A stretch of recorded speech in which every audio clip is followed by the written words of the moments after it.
중국 생활 정리하고 귀국한 지 10년. 그러나 과거 10여 년 유학과 사업으로 생활했던 중국이었기에 마실 가는 기분으로 가볍게 여행을 떠날 수 있었습니다.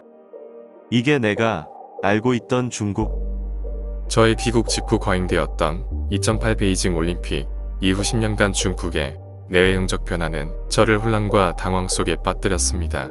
소소한 일례로 귀국 이후 지난 10년간 제 일상의 한 부분으로 자리잡은 SNS 및 유튜브조차 볼 수 없는 중국, 이를 대체할 중국 웹을 익히는 번거로움을 경험해야 했으며, 여행 중 끊임없는 중국인들과의 대화 속에 제 중국에 대한 인식을 재정립해야만 했던 중국 보충학습 기간이었습니다.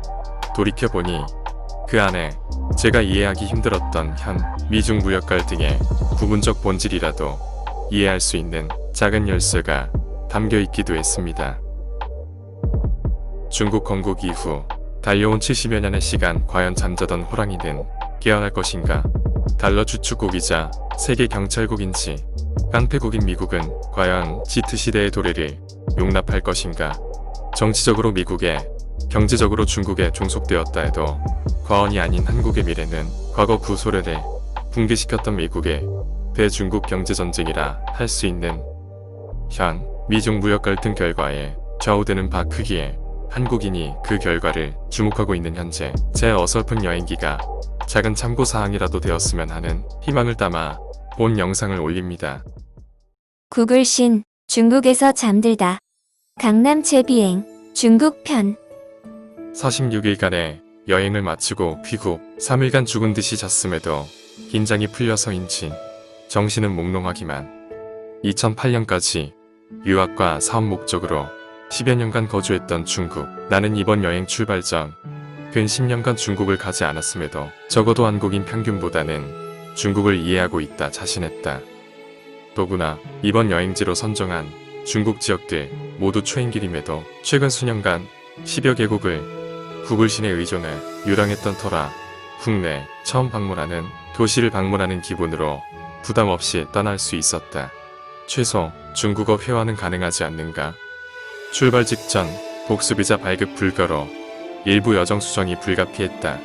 이때까지만 해도 변함없이 까탈스러운 중국 행정이 짜증스러웠을 뿐, 설마 이것이 10년간 잊고 살다시피 한 중국 변화를 확인하는 서막이 될 줄은 상상조차 하지 못했다. 10년이면 강산도 변한다. 라는 우리말 속담도 있지만 중국의 변화는 마치 중국 변검 공연처럼 예측 불가 돌발적 생소함으로 여행 내내 나의 사고를 어지럽혔다. 그 변화는 국가 정치 구조적 변화로부터 이를 수용하는 민초사고 변화에 이르기까지 그야말로 상전벽해라는 단어 이외에 달리 형용할 표현 수단을 찾기 어려웠다. 아무리 생각해봐도 이건 그간 내가 인식했던 중국이 아니었다. 그간 중국에 혁명이라도 일어났던 것일까?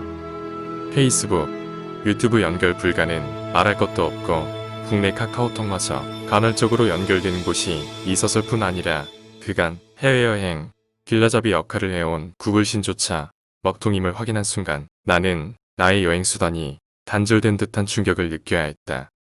10년 전 중국인을 기준으로 중국인들과 나눈 대화의 결과는 더욱 놀라웠다. 중국인 사고의 기준이 변화되었음을 인정해야만 했다. 중국에 도착해서 처음으로 당황했던 것은 쉽게 구입할 줄 알았던 핸드폰 중국 유심칩을 천진공항에서도 청도공항에서도 구입할 수 없었다는 점이다.